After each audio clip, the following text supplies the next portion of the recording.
hello to all. Welcome, Coop. I am so excited to be here. I am Laura DeSantis. Welcome, everyone. This is our Q&A all about prioritizing mental health in 2021. I'm so excited to have you guys here. As we are all getting settled in, trickling into the Zoom room, go ahead, get into the chat. Tell us something you did recently or that you experienced recently that made you smile. Smiling is an important part of our mental health, and I would love to hear what has made you smile recently. Maybe it'll make someone else smile. Maybe it'll make me smile. I will give my own. I found my cat in my hamper this morning, and it was just so adorable that I smiled. So if you have something that made you smile recently, please put it in the chat. We're going to be using the chat a whole lot today. I may not be interacting with you guys directly, but this is still going to be an interactive experience. So if you hear something that you want to +1 or you have your own ideas, please get in that chat. Kaylee, if I'm saying your name right, I hope I am, that you went on a walk with your best friend. That's so nice. Lily, the cookie you just ate made you smile. Cookies make me smile too. Let's see. Anybody else have something that made them smile? We'd love to hear from you. If you are just joining us, this is Prioritizing Mental Health in 2021. Just waiting another minute for folks to join, but in the meantime, please get in the chat. We're going to be using the chat a lot today, and I'd love to hear one thing that recently made you smile. There's anyone else? I'm going to give it just one more minute. I love that there's someone in here whose username is just meditate. Unless your name actually is meditate, in which case that's awesome. But if it's, but either way, it's great. I'm excited for you to be here.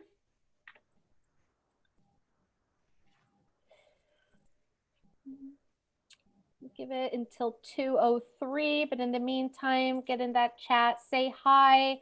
Tell me one thing that made you smile recently.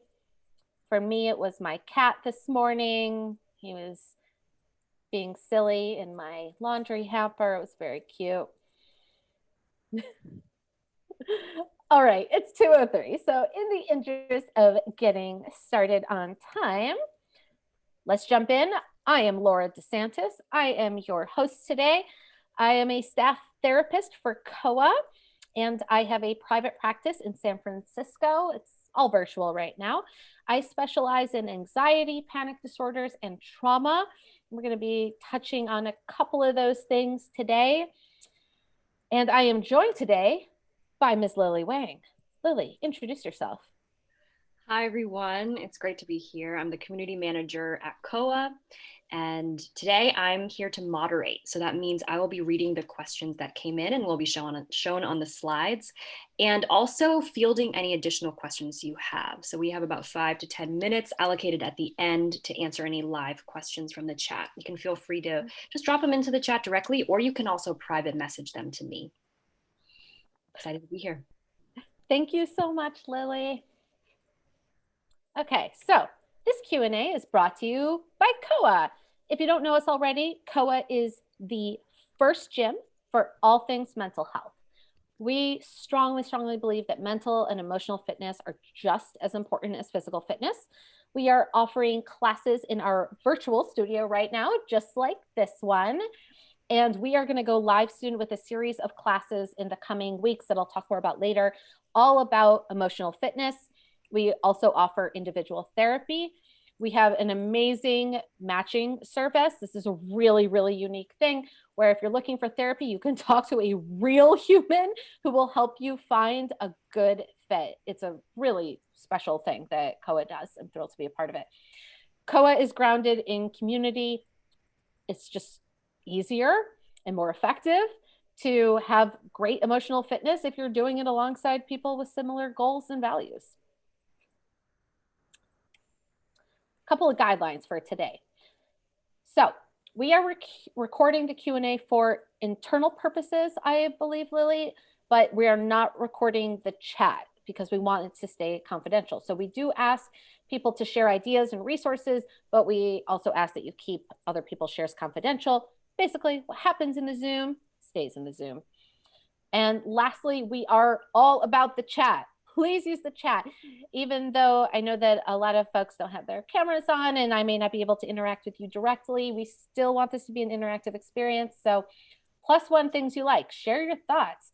And I might prompt you like I did earlier when folks were coming in to throw something in the chat, but don't feel like you need to wait for me to get engaged and connect with each other. So now that we are all settled, head over to that chat right now. Type in one word for what we like to call our resting heart rate. In other words, one word to describe how you're feeling right now. No explanation needed. So for example, I'm feeling really energized right now. And I'd love to hear how you're feeling, whatever pops up for you.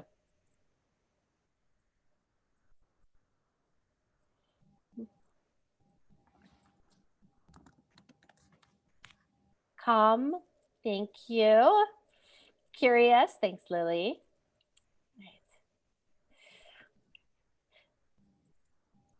Focus, thank you, Jim. Wonderful. Okay, so actually, I'd love to hear from Kaylee. And so say hi, Kaylee. Hi, everyone. So I hope everyone's looking forward to this.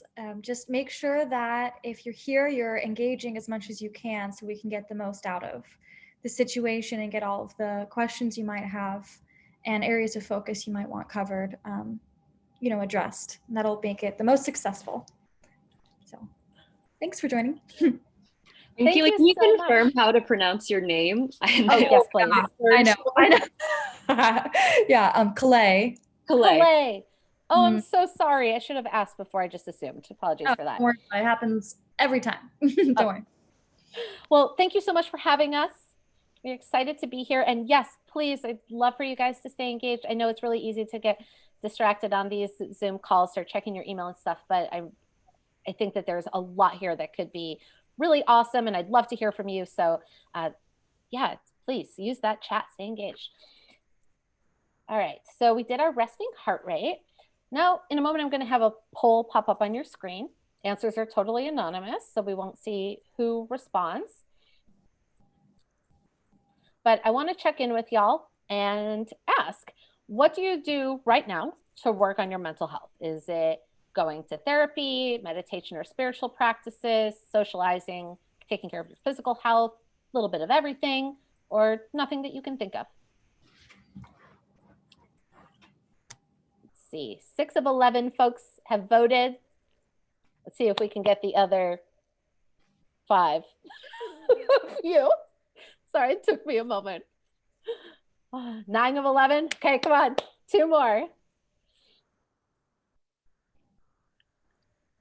right, I'm gonna give it 3, 2, and 1. Here we go. I'm gonna share these results now. Okay, lots of different things. Looks like socializing and meditation and spiritual practices were the 2 most popular, followed by physical health, a little bit of everything, and 1 person going to therapy. Let's see if we can get a couple more of you going to therapy after this presentation. Thank you so much for responding to that. So mental health is such an umbrella term, and we honestly forget that simply talking about how we're feeling about work, about life, any situation is just talking about it is working on your mental health. We're doing it all the time. And if any of you had some trouble thinking about this, you're here. That counts. So welcome and kudos to you for being here and working at it.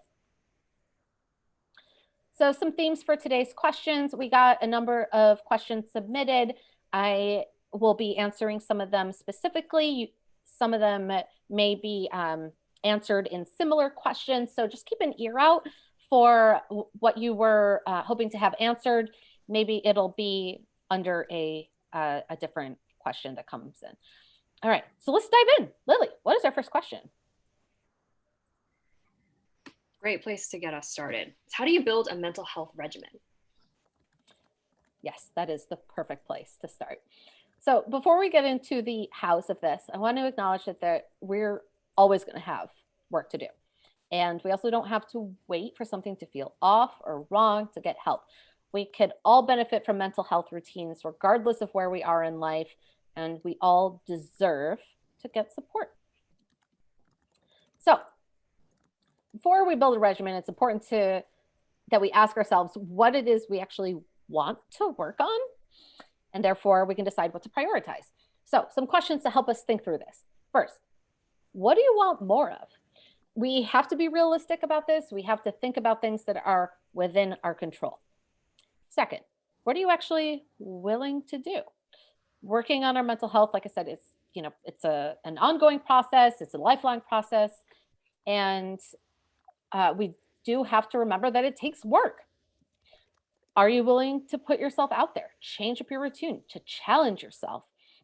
And I want to note that it's okay to have some things that are non-negotiable, things you are not willing to do.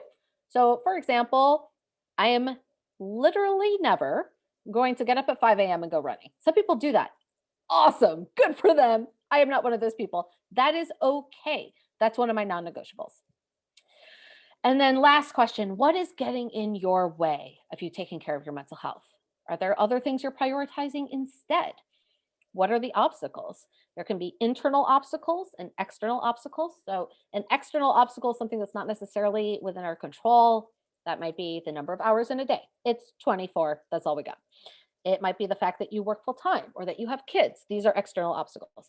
Internal obstacles might be something more emotional, something that would be perfect to work through in therapy, like fear of success, fear of failure, things like that. But main takeaway here, in order to build a mental health regimen, you have to figure out what it is that you want. We also have needs. Sometimes we like to pretend we don't, but we do. And most people have needs that fall into these 4 buckets. So we have the physical bucket, that's like food, water, shelter, sex, hygiene, sleep, safety. We have emotional needs, love, emotional safety, boundaries, respect, self-esteem. We have social and spiritual needs. So this is like feeling connected, finding meaning or purpose, sense of belonging to something bigger, feeling seen, and creative needs. So exploring, expressing, playing, things like that. But this isn't an exhaustive list. So let's get into chat. If you can think of any other needs buckets or any needs that are just top of mind for you, go ahead, throw them in the chat. I want to hear what those needs are that maybe I didn't think about. Basically, the key here is about making the space and time for yourself to think through what needs you have, what buckets need to be filled up. And that way we can kind of narrow down what our mental health regimen is going to focus on. All right, next question, Lily. I love that question of needs because I feel like every time I reflect on it, I become aware of more needs that I have. Mhm. Okay, next question. What does prioritizing mental health look like? What does it look like in action? Totally. Yeah, let's take some of that theory, put it into action.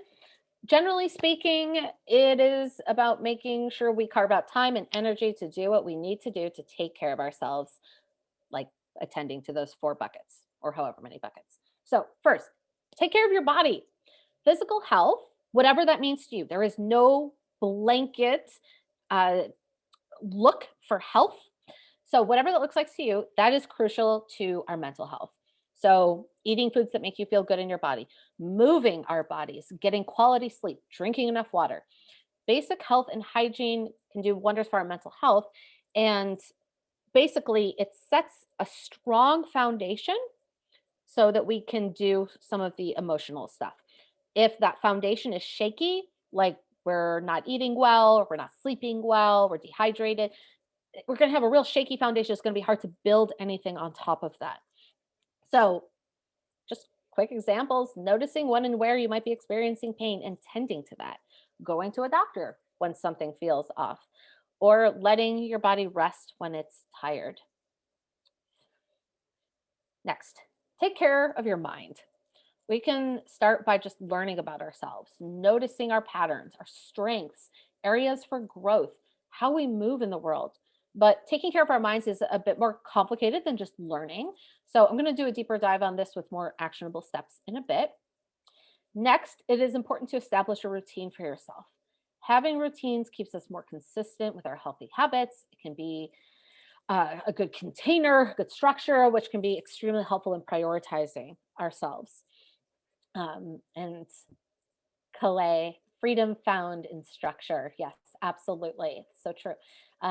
We'll also go over this bullet point a bit more in depth. So in just a minute, so keep an eye out for that. And lastly, it is really important to get outside. Research has shown that being outside really does help us feel better. You don't have to like hike the Appalachian Trail or something, but spending time outdoors with some nature can really improve our overall well-being.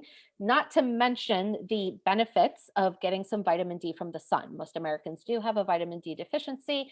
Low vitamin D is associated with lower mood, especially during the winter months. So keep that in mind. Important to get outside. Because while we are rather evolved compared to many other animals, we forget that we actually are animals. And the older parts of our brain, we call it the lizard brain, crave sunlight and fresh air and plants.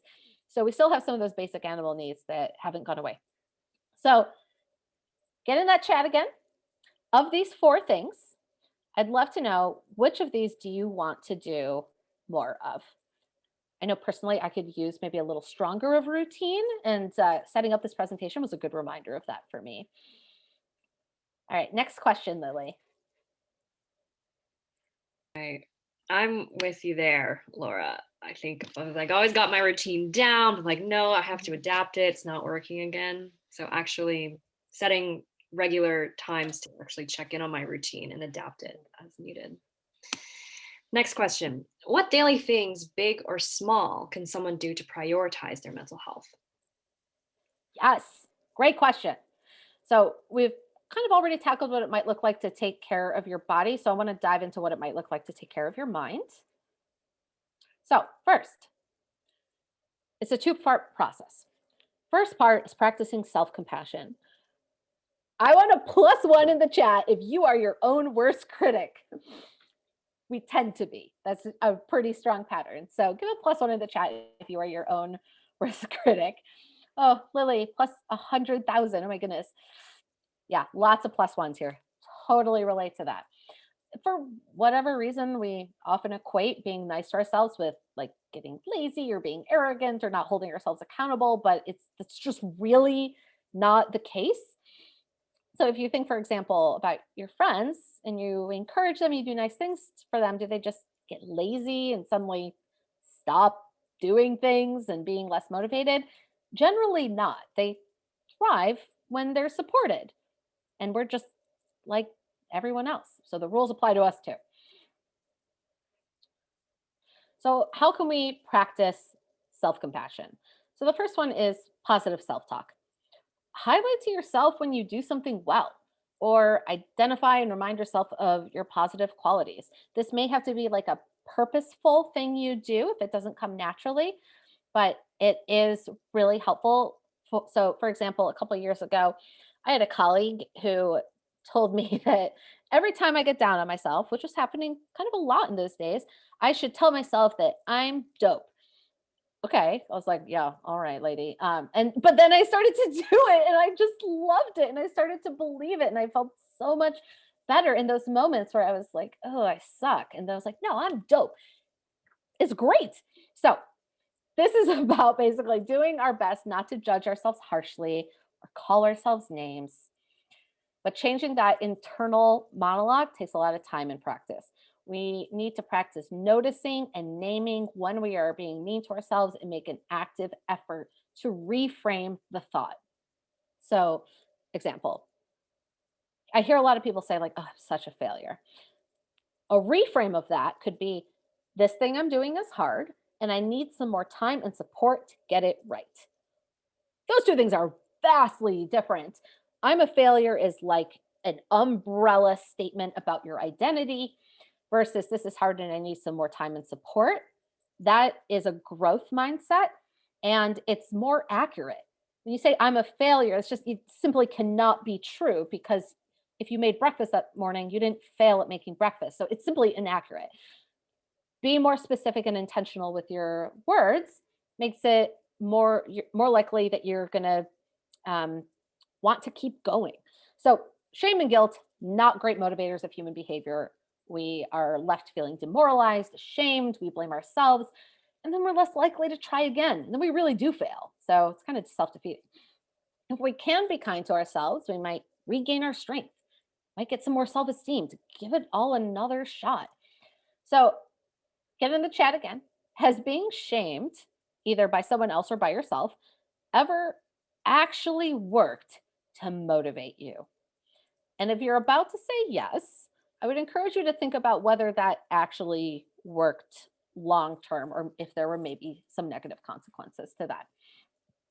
And in general, we don't believe everything we hear, hopefully.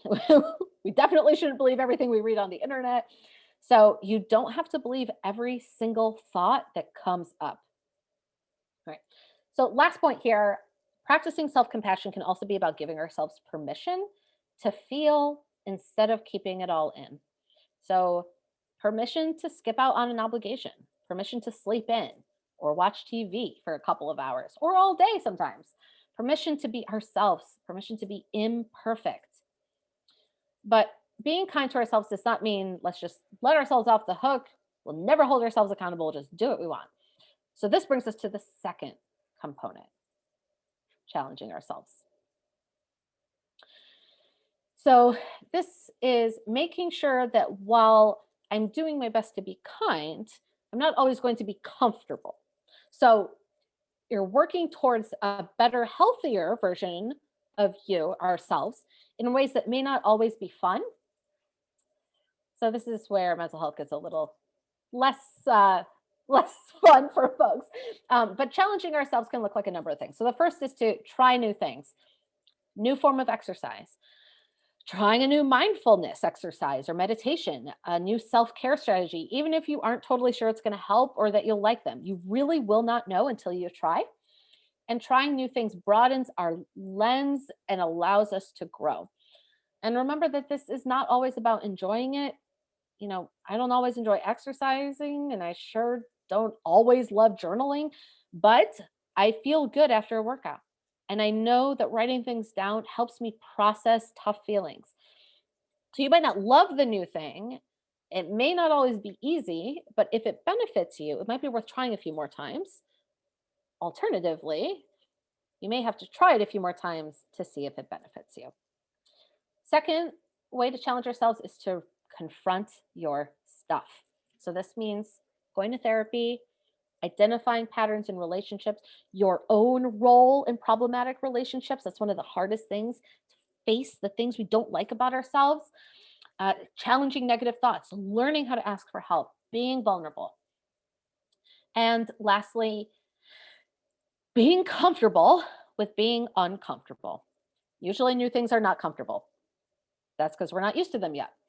We've generally spent years and years and years, maybe decades, finding ways to avoid facing our stuff. That's why confronting it can feel icky. But if we can get used to being uncomfortable and therefore become more comfortable with that, if we can, um, then things like challenging ourselves, doing these things will become easier to manage and not as scary. All of this takes time. It takes practice. That's okay. Like I said, it's taken us years to get to learn some of these behaviors and thought patterns. So it's going to take some time to unlearn them. I want to note that in my about 7-ish years as a therapist, what I've noticed, the people who are the most successful in growing and achieving their goals are the people who are willing to do all three of these things. The more you put in, the more you're willing to experience discomfort, the more growth you will see. Not always all at once, in fact, rarely, but it will come. So while taking care of our minds is both about being kind to ourselves and challenging ourselves, it's helpful to take a look at what a balance of those things would actually look like. because I really want to make it clear that finding balance does not necessarily equate to finding happiness. Happiness is an elevated state. It's not sustainable 100% of the time. It's just impossible to be happy all the time, to always feel perfectly balanced and centered. Balance is more about moving back and forth through being kind and challenging yourself, checking in as you go. So, for example, staying in your PJs one day, even though it feels really weird to not be like productive, it's difficult for us doing that. That could be an example of being uncomfortable. It's difficult for us to remember that there is productivity in the rest and repair department. Balance can also be allowing ourselves to feel difficult feelings, but also challenging ourselves to pick ourselves back up when it's time to do so. We all have a different idea of what this balance is going to look like for us. And it may depend on how we're doing. And we may be leaning in one direction or the other. So there may be like a vacillation back and forth. But more than anything, balance means knowing our limits, setting realistic expectations, and giving ourselves permission to relax and revel in what we've already accomplished before we try to step up to the next challenge. So I'd love to hear from you again in the chat. What's one aspect of yourself you're committed to having more compassion towards? I'd love to hear that.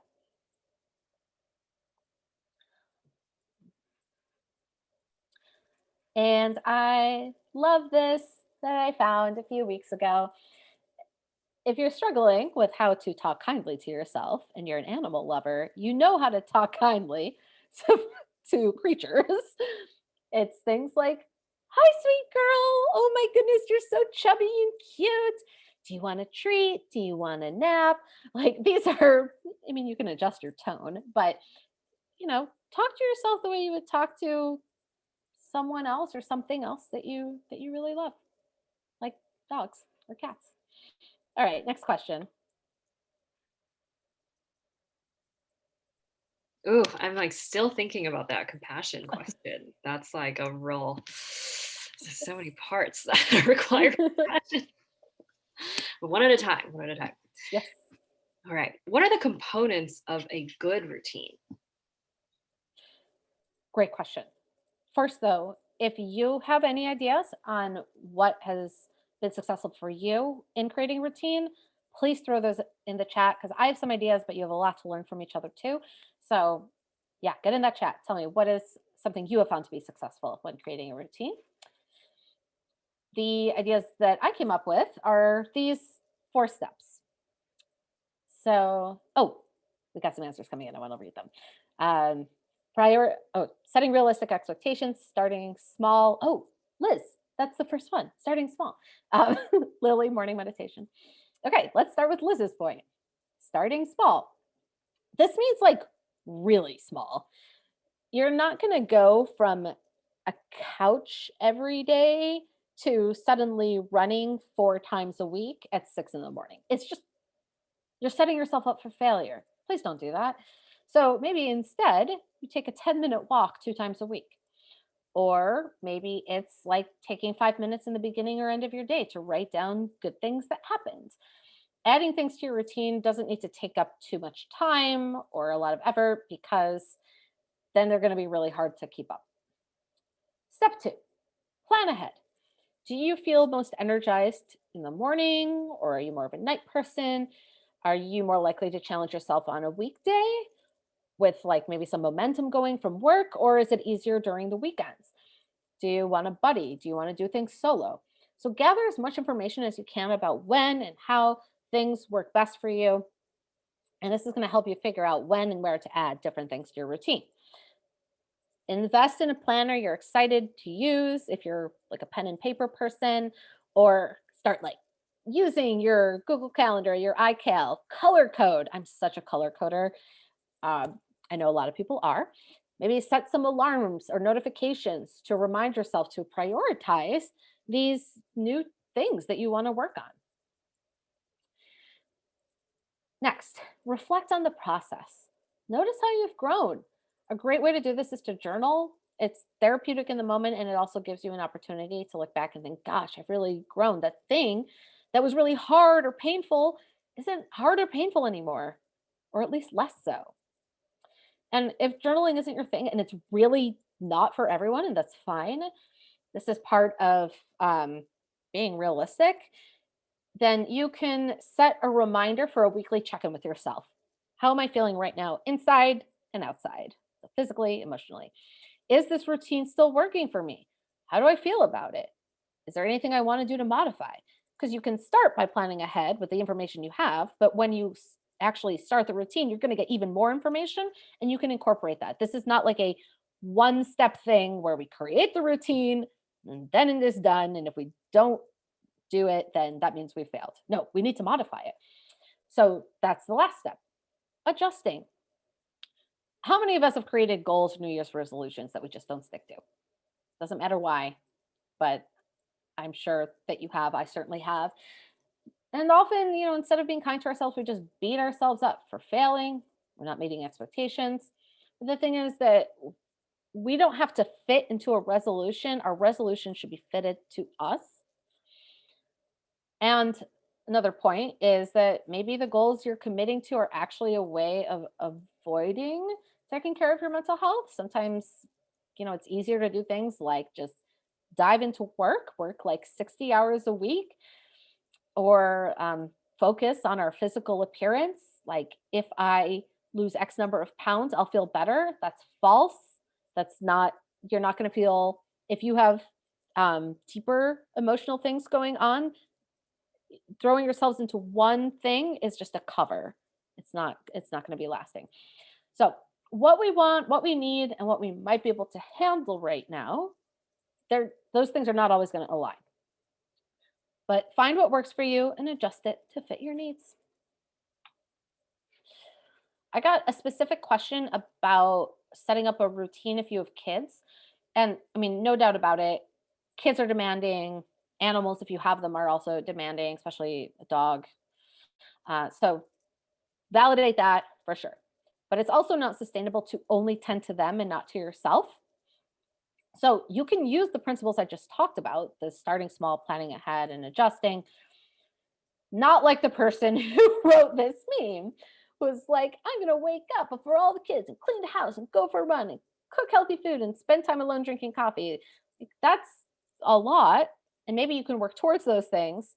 But in the immediate, if that's coming out of nowhere, it's not going to work. So, yes, it is hard to prioritize yourself when others need you. In addition, you can do hard things. So, if you are thinking about how to do this with your kids, keep in mind that modeling boundaries and structure is just so important. First of all, kids need boundaries and structure, but they have to learn how to operate within those boundaries. And watching you do that makes it a lot easier for them to not only do it, but to know that it's okay to do that. What kind of example do you want to set? You can use some timers for this. Coffee example. So if you have a kid who just like, you just want to drink coffee and kid's not leaving you alone, just something along the lines of, it's mom's coffee time. I'm going to set a 10-minute timer. You can play with any of the toys on that shelf over there. And when the timer goes off, I'll come play with you.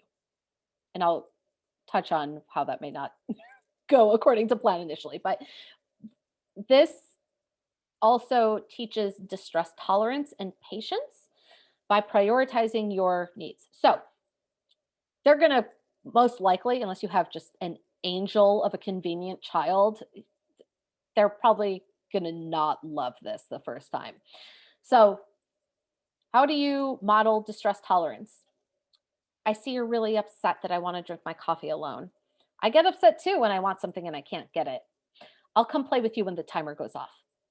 Then later, you can talk to them about their experience of what it was like for them for you to set a boundary. So you're still attending to their needs and their emotions and allowing them to have feelings because they're probably not going to like it, but you're still holding the boundary. And that's really, really important because kids also need to know that you mean what you say. And also, if you have a partner, remember that they are, in fact, your partner. Get on the same team, coordinate with them so that each of you can meet your needs individually and as a couple. And remember to please be consistent. They're not going to get it the first time or the fifth time even. But the more that you can like put up with like maybe the short-term pain of them like screaming at you while you're trying to drink your coffee, but you just like maybe put up with it for a little bit, and then when the timer goes off, you go to them. If you do that enough times, they're really going to learn. And so it's some short-term pain to avoid long-term suffering. Uh, in literal practice, because if you're a parent, you may be thinking I'm insane. I have had clients. I'm thinking of one woman in particular. She had a 2-year-old. They were very, very attached. And at the same time, the thing that this mom loved more than like literally anything in the world other than her daughter and husband was her morning coffee. But every time her daughter wanted something, she would put down her coffee and then tend to her daughter. So she ended up reheating it like 5 times and then finishing it at 2 in the afternoon, which then messed with her sleep. And it was just a bad situation. When I suggested to her that she needed to set a boundary with her daughter to go play while she drank her coffee, she just thought I was nuts. She was like, fine, I'll try it. She challenged herself to try something new that she didn't think would work. And it did. It worked. It took time, it took effort, but suddenly she was able to enjoy her coffee. So, next question. What are some good ways to check in on my mental health? We touched upon this earlier in when it comes to the balance between being kind to ourselves and challenging. How do we actually maintain that awareness of what we need? Yeah, great question. So you can do that regular check-in with yourself that I mentioned earlier, where you set like a calendar reminder to either do some journaling or just like ask yourself, like, how am I feeling physically? This acronym HALT is really helpful if you don't really know where to start. It just stands for hungry, angry, lonely, tired. I have a colleague who came up with HALT the BS, where the B is boredom and S is stressed. I forgot to add that to this though. So if it's harder for you to just have the open-ended question, here's the acronym HALT or HALT the BS. So if you relate to any of these, throw it in the chat. I'd love to know which of these you felt the most this week. All right, next question. Yeah, Calais, lonely for me too. Yeah, a lot of people are feeling lonely right now. What are some techniques I can use when I'm feeling overwhelmed? I think a lot of people are feeling this too. Oh my God, yes.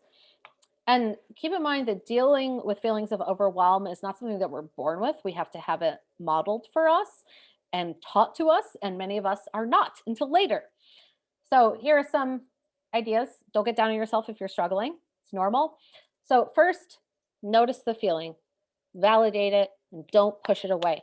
Feelings come back stronger when they are ignored. It's just how it is. So you might as well let yourself have it so it doesn't come back later, bigger and scarier. Meditation is not for everyone. So I wrote mindfulness here purposefully. Mindfulness is just paying attention on purpose to the present moment without judging it. Meditation is one way to do this, but it's not the only way. So you can do this by using all of your senses during a kind of mindless activity. I always name doing the dishes and showering because they're both very sensory. And so you can just notice like the water's hot. I smell the soap. This dish is heavy, like things like that. And just like walk your way through what you're doing.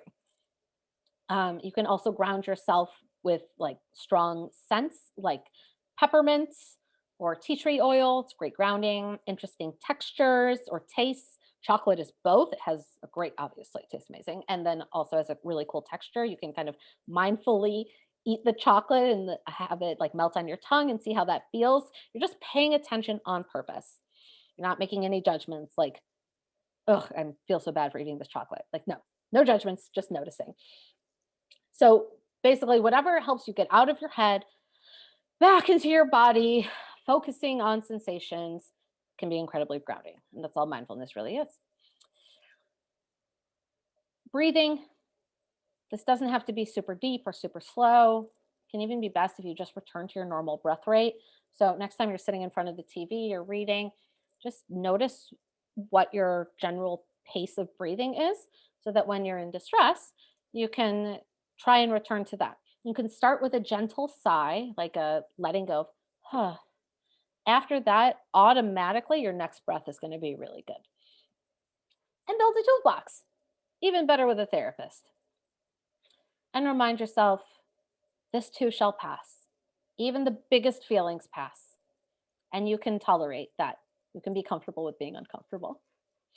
A couple of pro tips: write down your coping skills on a post-it note or on your phone, because you don't want to be in the middle of like an anxiety attack going, gee, what were those skills Laura talked about in that Q&A? You want to just like pick up a post-it note and be like, I'm going to do that one. And it'll just make it easier. And be sure to practice them when you're actually feeling good. You don't want to like head into the World Series without ever practicing. Okay, next question. It feels like every day something new and horrible could happen, since that's what we've been living the past year. How do we move past that and not expect for there to be doom lurking around the corner? Yeah, that's a fair question. So I want to give some background on this because there is a reason it's happening. And it's so common that I've gotten some version of this question with the past, I don't know how many Q&As I've done, but a lot. So evolution, that's what's causing this.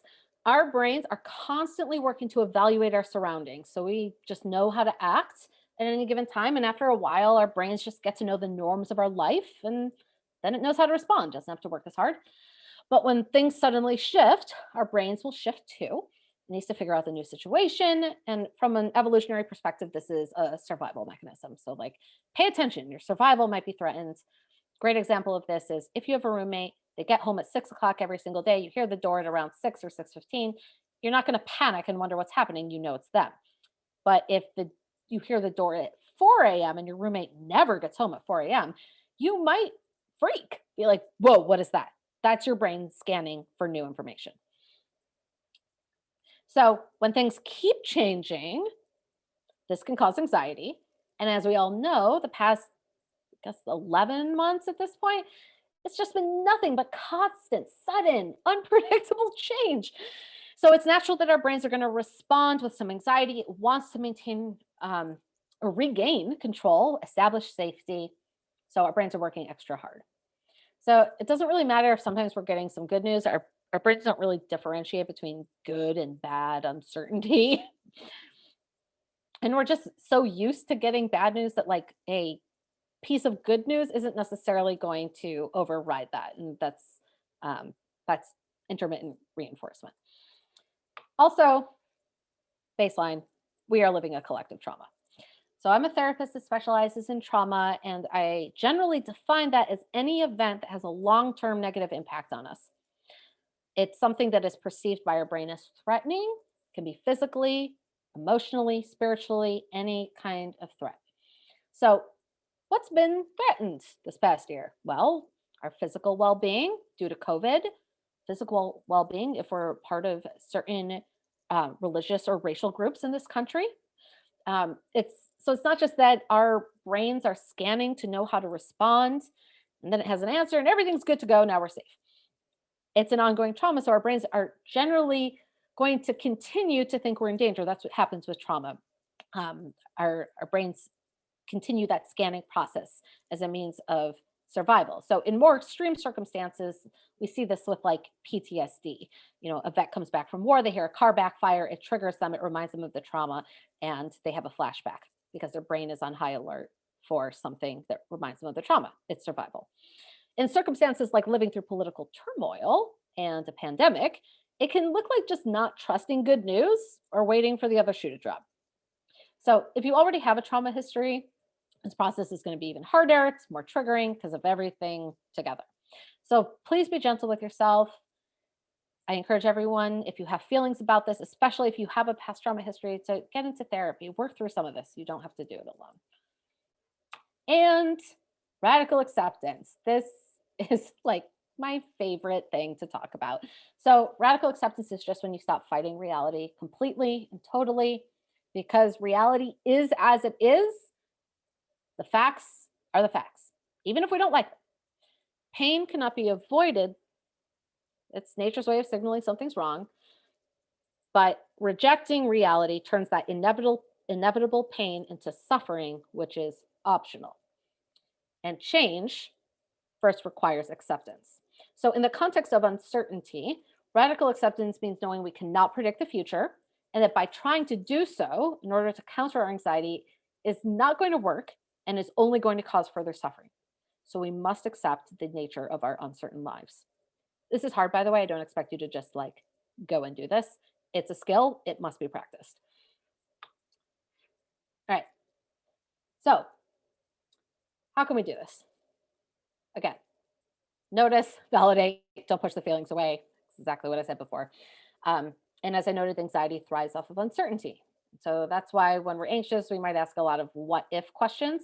So get into the present to encourage your brain to move away from that anxiety by asking yourself, okay, what is true right now? Focus on the things you have control over.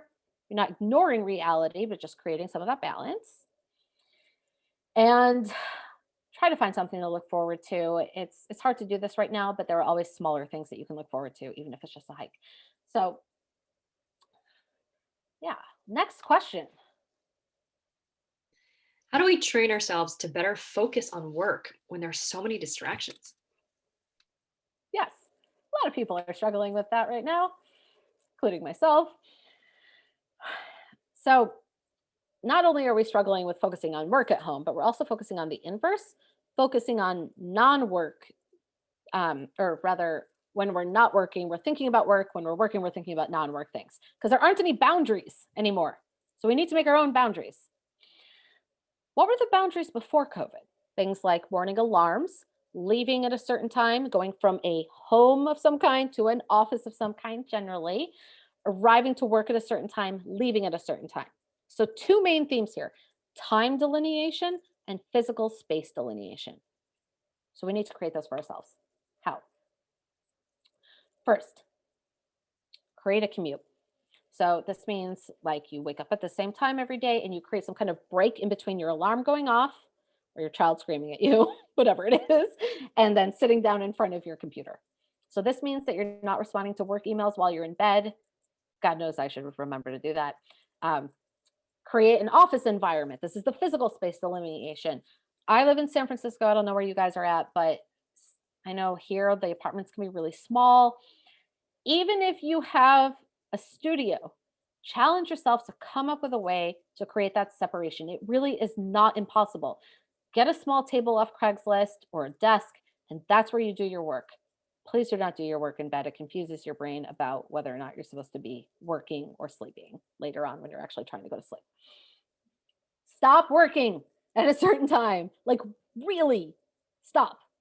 These boundaries really prevent our minds from thinking of all the things during times that are meant for specific things. And if you didn't have good work boundaries before, this is the time. So make them now, because eventually, whether you return to an office or you continue to work from home, it is unsustainable for our lives to be intermingled like this 24/7. I also want to note that difficulty concentrating can be a sign of anxiety or depression. So keep an eye on this. If you're noticing some, in addition to that, some trouble sleeping, over or under eating, lack of interest in fun things, or you're just not feeling yourself, get some support. Okay, so takeaways. Identify your needs. What would be helpful to add in or to work on? Build routines and rituals that work for you and your schedule. Take care of your mind by being compassionate to yourself and challenging yourself when you can.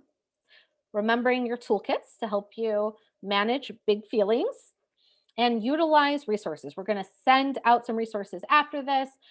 You can get a therapist, go to some more classes, whether from COA or someone somewhere else. Enlist an ally or a buddy. Ask around.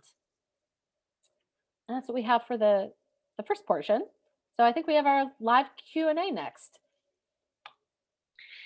Yes.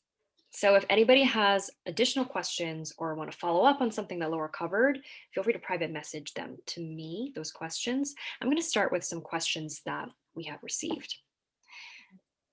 First one, in a quota-driven environment, how do you take care of mental health where the top performers don't take time off and work overtime and you strive for that?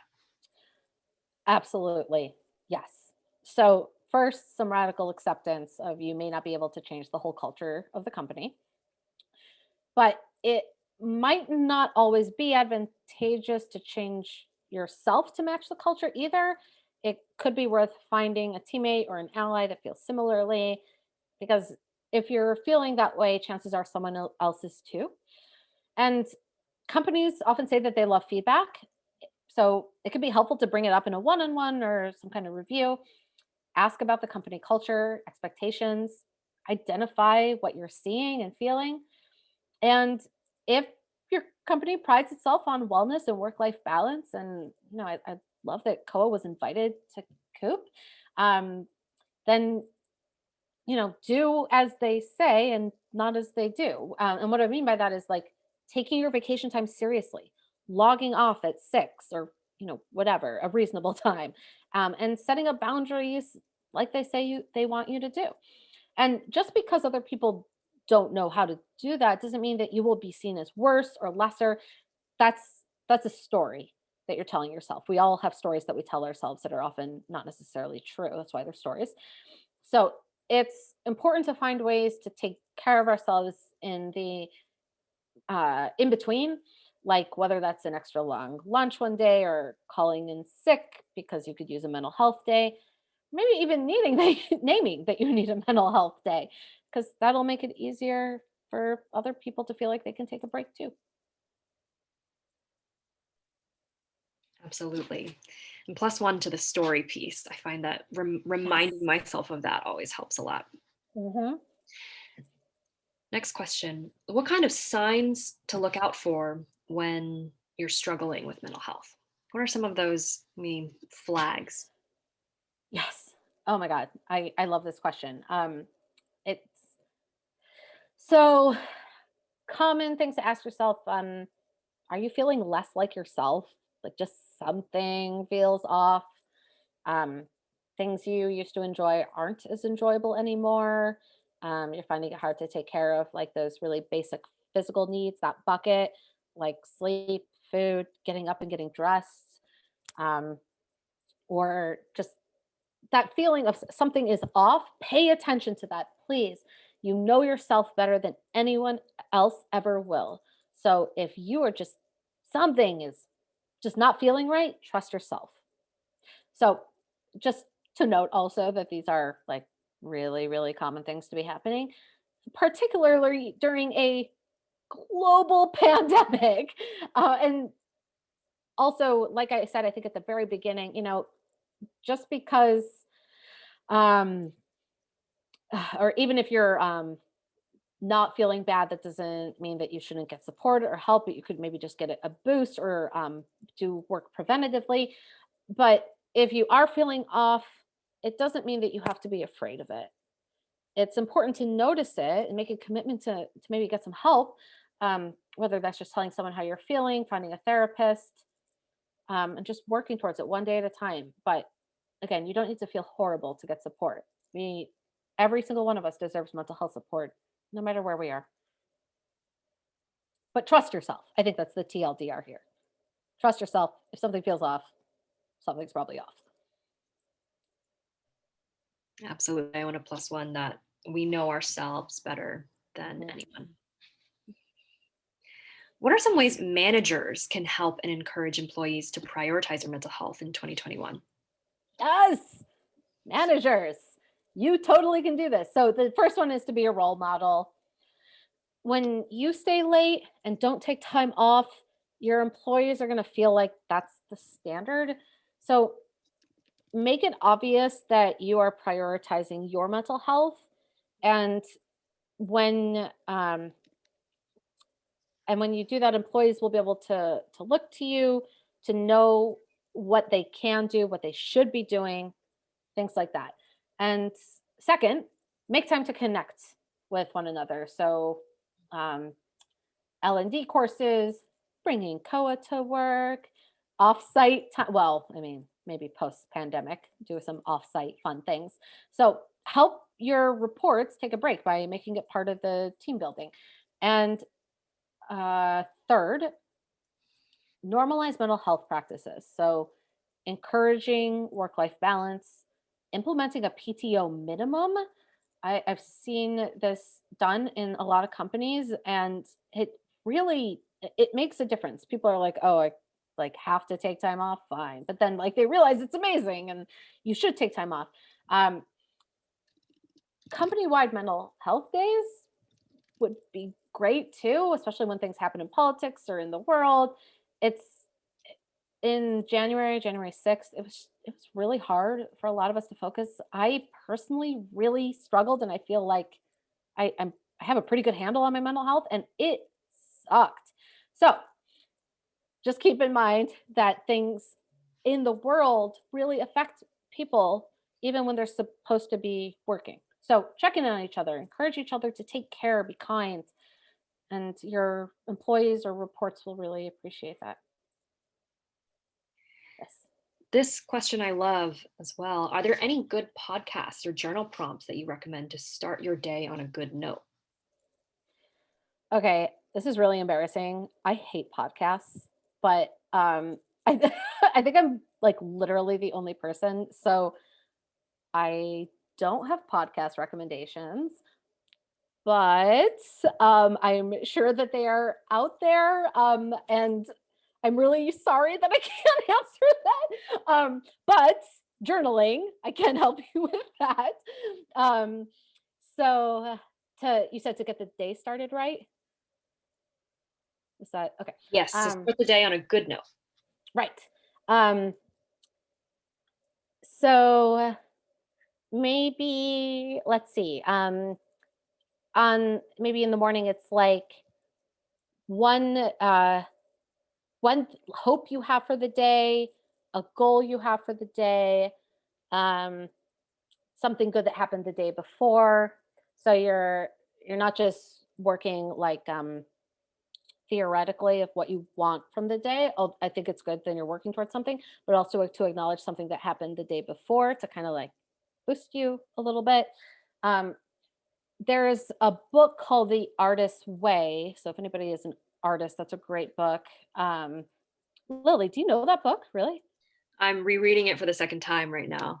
Oh, that's awesome. Okay. So morning pages are part of that. They just recommend like free form writing, 3 pages. I mean, I think 3 pages can be a lot for some people, but like even just like a paragraph or two of just like what is on your mind, get it out, and then it is someplace else and not stewing inside of you. So I think a gratitude practice is also really great to name things that you're grateful for. Um, yeah, I think those are some really good places to start. And I know that